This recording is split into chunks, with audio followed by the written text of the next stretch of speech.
Abrimos con esta noticia en desarrollo. El presidente de Ecuador, Daniel Noboa, denunció que funcionarios de la Embajada de Cuba estarían quemando documentos. Esto después de que su gobierno ordenara la salida del embajador y del personal diplomático. Según videos en redes sociales, varios papeles habrían sido incendiados en el techo de la sede diplomática. Pero escuchemos la respuesta de Cuba este miércoles.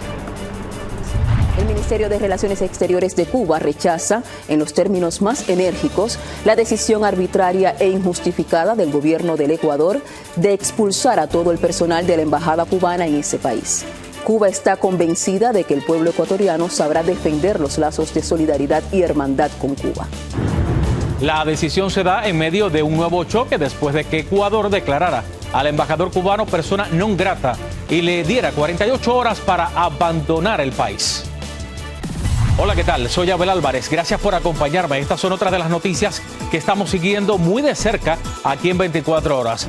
Todavía quedan turistas latinos atrapados en medio de la guerra entre Irán y Estados Unidos. Muchos dicen que escuchan explosiones y todavía buscan la forma de salir de la región. Además, una madre migrante denuncia que su hija de 13 años sufrió una crisis de salud mental mientras estaba detenida en un centro de detención en Texas y ahora ella exige justicia. También en Texas, el voto latino volvió a ser clave en las elecciones primarias. Los demócratas eligieron a James Talarico como su candidato al Senado. Más adelante le explicamos cómo logró ganarse el apoyo de la comunidad latina. Y en México, la presidenta Sheinbaum presenta una nueva propuesta de reforma electoral. El histórico plan busca cambiar el sistema democrático para siempre en el país.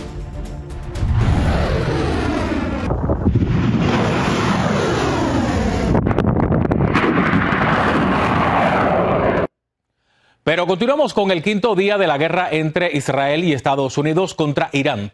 El presidente Trump aseguró que si tuviera que calificarla en una escala del 1 al 10, le daría un 15. Según la Casa Blanca, desde que comenzó la operación, las fuerzas de Estados Unidos han atacado cerca de 2.000 objetivos en Irán, mientras los bombardeos continúan y las operaciones se están acelerando hacia más zonas del país. Por cierto, el Departamento de Defensa publicó nuevos videos que, según dice, muestran bombas y misiles estadounidenses destruyendo equipo militar iraní en tierra y en el mar.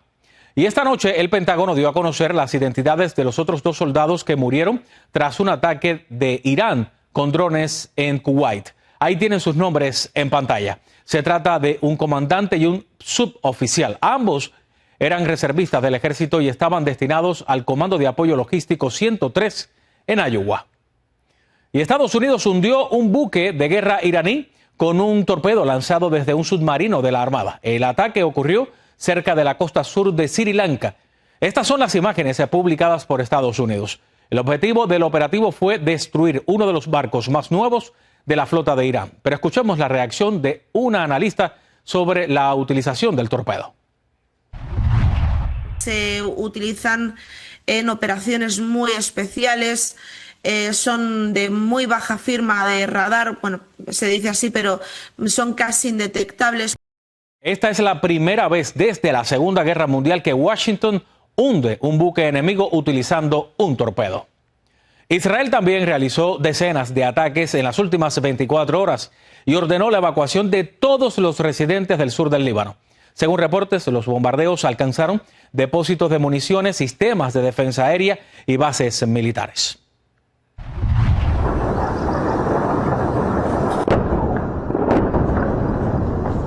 Desde que comenzó la guerra hace solo unos días, Israel ha atacado casi 300 objetivos militares, mientras los combates continúan en la región. Mientras tanto, Irán ha continuado lanzando misiles en diferentes partes del Medio Oriente dirigidos contra objetivos de Estados Unidos y varios países de la región. Este es el mapa, miren, aquí lo está viendo usted en pantalla. Es el mapa de todos los ataques por Teherán este miércoles. Pero escuchamos las sirenas que sonaron en Israel tras estos misiles de Irán.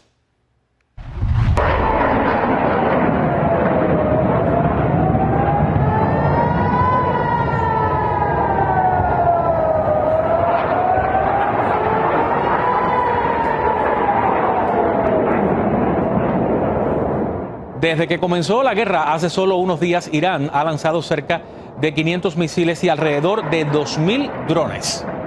La OTAN derribó un misil lanzado desde Irán que se dirigía a Turquía. Según las autoridades, el proyectil fue interceptado después de sobrevolar por Siria y terminó cerca de un aeropuerto en la frontera. Ve estas imágenes del misil después de ser derribado. Autoridades dijeron que no hubo muertos ni heridos y que el incidente es el primero de este tipo desde que comenzó el conflicto en Medio Oriente. La situación entre Estados Unidos y España, por cierto, sobre la guerra con Irán, sigue siendo confusa. La Casa Blanca asegura que Madrid ya aceptó cooperar con el ejército estadounidense y permitir el uso de las bases. Sin embargo, el gobierno del presidente Pedro Sánchez negó esto. Escuchemos lo que dijeron ambas partes este miércoles. With respect to Spain, I think they heard the president's message yesterday loud and clear. And it's my understanding over the past several hours they've agreed to cooperate with the U.S. military. And so I know that the U.S. military is coordinating with their counterparts in Spain. Lo desmiento tajantemente. Según venía para acá, me han llegado esas declaraciones, he tenido tiempo de poderlas ver y oír un poco. Lo desmiento tajantemente, la posición del gobierno de España sobre la guerra en Oriente Medio y los bombardeos en Irán, sobre el uso de nuestras bases, no ha cambiado ni una coma. Por lo tanto, lo desmiento tajantemente. Esta controversia surge luego que al menos 11 aviones estadounidenses abandonaron las bases en el sur de España después de que el gobierno español se opusiera a la guerra de Estados Unidos con Irán. Por cierto, continúan surgiendo historias de personas que viajaron a Medio Oriente para disfrutar y ahora se encuentran atrapados en medio de la guerra. Algunos dicen que escuchan explosiones, viven bajo alertas de misiles y piden ayuda para poder regresar a casa. Carolina Gómez habló con un grupo de turistas colombianos y con otros que residen en la región. De vacaciones a estar atrapados en medio de una guerra.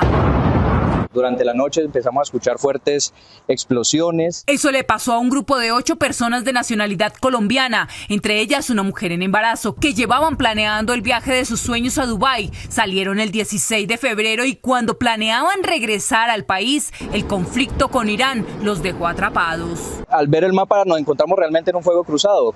Vuelan misiles de un lado para otro, en cualquier momento pues también puede caer un misil. Dice que se quedaron sin recursos, medicinas y sin un lugar a donde dormir, por lo que piden ayuda al gobierno colombiano para poder regresar, porque aunque le reprogramaron su vuelo para el 7 de marzo, las probabilidades de que sea nuevamente cancelado son muy altas. Con personas mayores que necesitan medicamentos, en este momento acá no los podemos conseguir.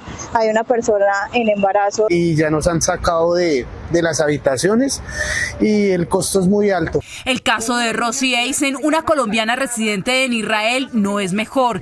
Dice que puede llegar a vivir hasta 10 alarmas antimisiles por día, no solo por el ataque de Irán, sino del Líbano, otro frente de guerra que vive su país, y cuenta que solo tiene 1 minuto y medio para ocultarse en los búnkers. ¿Cómo es una noche de ustedes, por ejemplo? No, es terrible porque primero dormimos vestidos, listos para cualquier evento, y no, la mayoría de las veces son alarmas a la 1 de la mañana, a las 3 de la mañana, no hay hora. La dormida es muy interrumpida. La recomendación a la población que nos pueda estar escuchando es: si usted desea salir del lugar donde está, por favor informarnos a las embajadas y a los consulados para que nosotros procedamos a hacer las solicitudes formales de los permisos de ingreso de estas visas de emergencia. Tanto diplomáticos y residentes como visitantes definen en este momento la situación en Medio Oriente como de tensa calma, que en cualquier momento puede recrudecer. Por eso, muchos piden tan solo regresar a casa. En Bogotá, Colombia, Carolina Gómez para Noticias Estrella TV. Y la guerra con Irán continúa impactando los precios de la gasolina en Estados Unidos. Estos son los precios de ayer. En California, el precio de la gasolina era de $4.67. En Texas era $2.76 y en Florida era $3.07 por galón. Pero vamos a ver hoy. En California el precio aumentó 6 centavos en solo un día. En Texas pasó a $2.81, mientras que en Florida el alza fue mayor al aumentar 12 centavos más en 24 horas. Y con esto nos vamos a una pausa. Cuando vuelva hay más. Los demócratas en Texas eligieron a James Talarico como su candidato al Senado. Al regresar, le explicamos cómo logró ganarse el apoyo de la comunidad latina. Además, una madre migrante denuncia que su hija de 13 años sufrió una crisis de salud mental mientras estaba detenida en un centro de detención. Tenemos su historia cuando volvamos.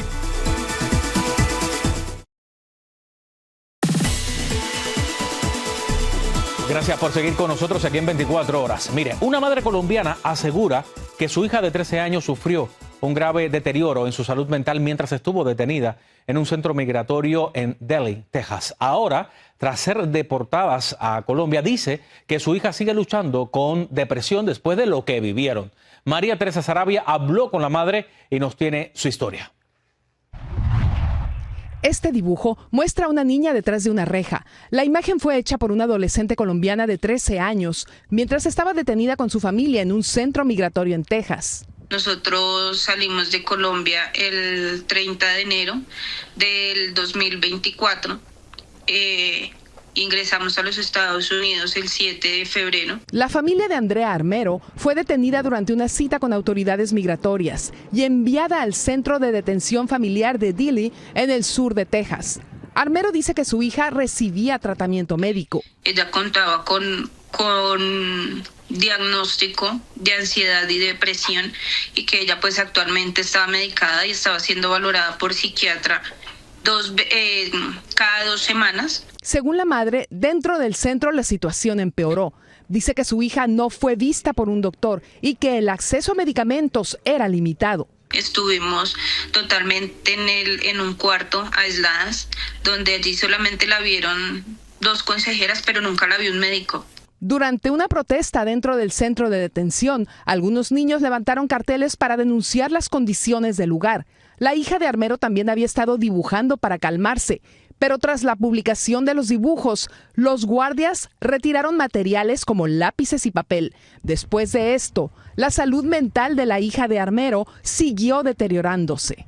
Se cortó su muñeca, tuvo múltiples cortes. En su momento de crisis se pegaba muchísimo en la cabeza. Sus palabras eran de que no quería vivir más, porque si ella iba a seguir viviendo el encierro, que ella prefería morirse. Actualmente, cientos de familias permanecen detenidas en el centro de Dilley, muchas por más tiempo del límite de 20 días establecido por tribunales. Digamos que uno como madre trata de hacer lo posible, pero a veces hay cosas que se le salen a uno de las manos.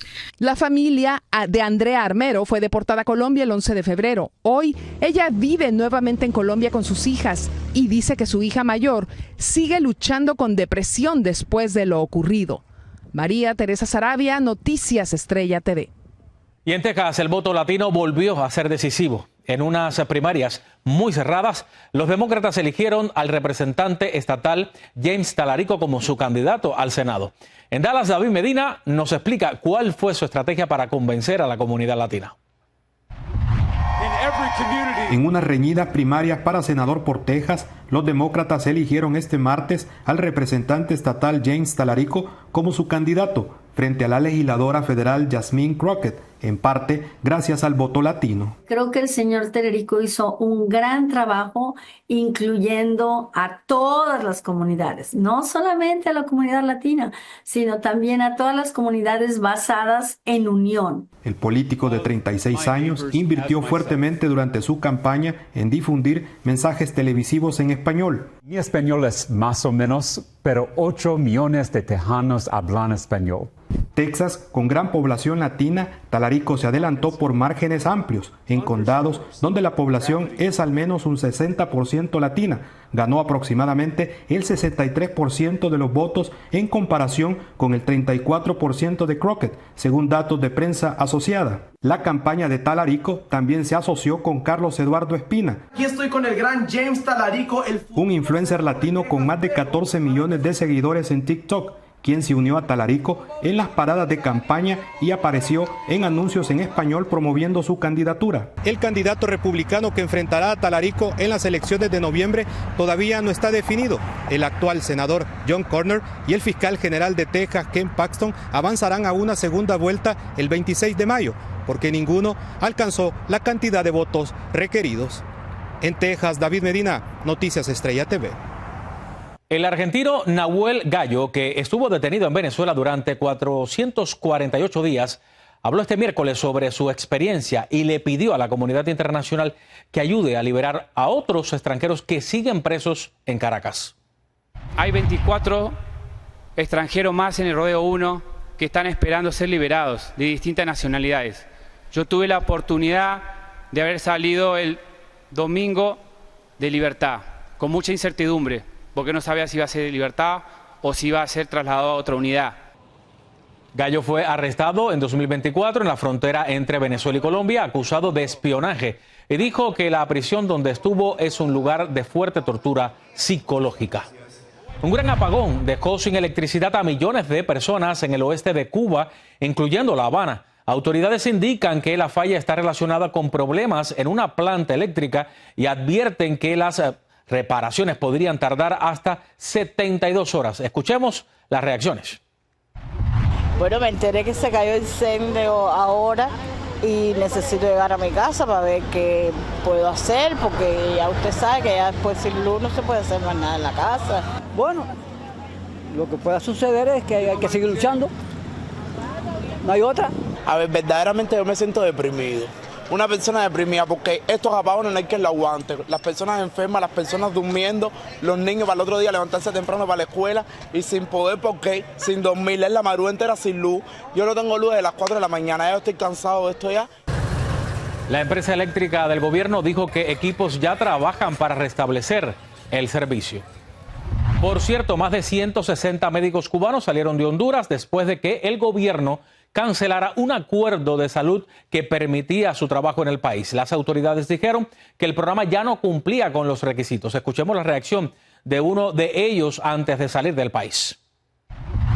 Es una inmensa gratitud que sentimos por la oportunidad, el privilegio y el honor que nos dieron de contribuir un poquito a mejorar la salud sobre todo los más humildes, de los más desposeídos. La decisión se produce en medio de presiones de Estados Unidos contra este programa médico cubano que Washington ha calificado como una forma de trata de personas. Vamos a otra pausa. Cuando vuelva, en México, la presidenta Sheinbaum presenta una nueva propuesta de reforma electoral. El histórico plan busca cambiar el sistema democrático para siempre en el país. Detalles cuando vuelva.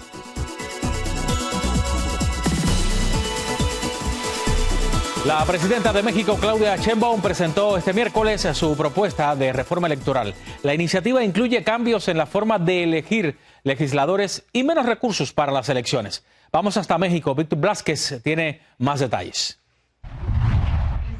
Ya fue entregada este miércoles a mediodía en la Cámara de Diputados la propuesta de la nueva reforma electoral constitucional que impulsa la presidenta de México, Claudia Sheinbaum. Los mejores lugares. Lo que la mandataria llama el decálogo por la democracia incluye cambios en la presentación proporcional de legisladores, reducción del gasto con mayor fiscalización, eliminación del nepotismo y fin a la reelección principalmente. Es una propuesta que envía la presidenta, que tiene que ver con un compromiso que hice yo con la gente y que esa solicitud de la gente, el tema de las listas de plurinominales y el tema de tantos recursos que se destinan a las elecciones. Se prevé una fuerte discusión parlamentaria en caso de que no sea aceptada por los partidos políticos, entre ellos los aliados al oficialismo, como el Partido del Trabajo y el Verde Ecologista. Que esta reforma electoral pues cumpla con la legalidad y se escuche a los interesados y por supuesto se pueda hacer una deliberación entre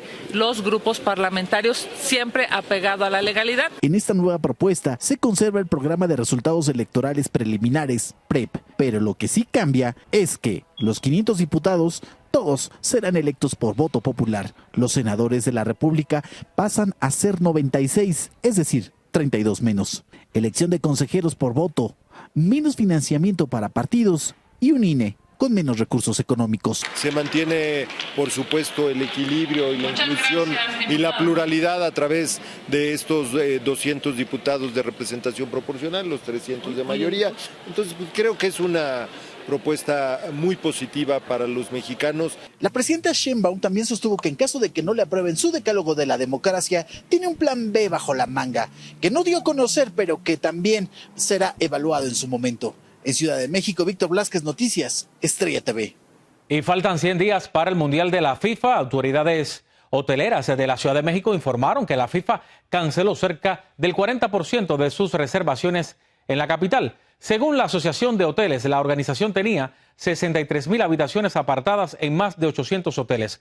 Sin embargo, la FIFA asegura que no canceló sus reservaciones debido a la situación que atraviesa el país. Según la FIFA, la organización canceló las habitaciones que consideraba que ya no iba a utilizar. Y con esto vamos llegando al final. Soy Abel Álvarez. Gracias por informarse conmigo aquí en 24 horas.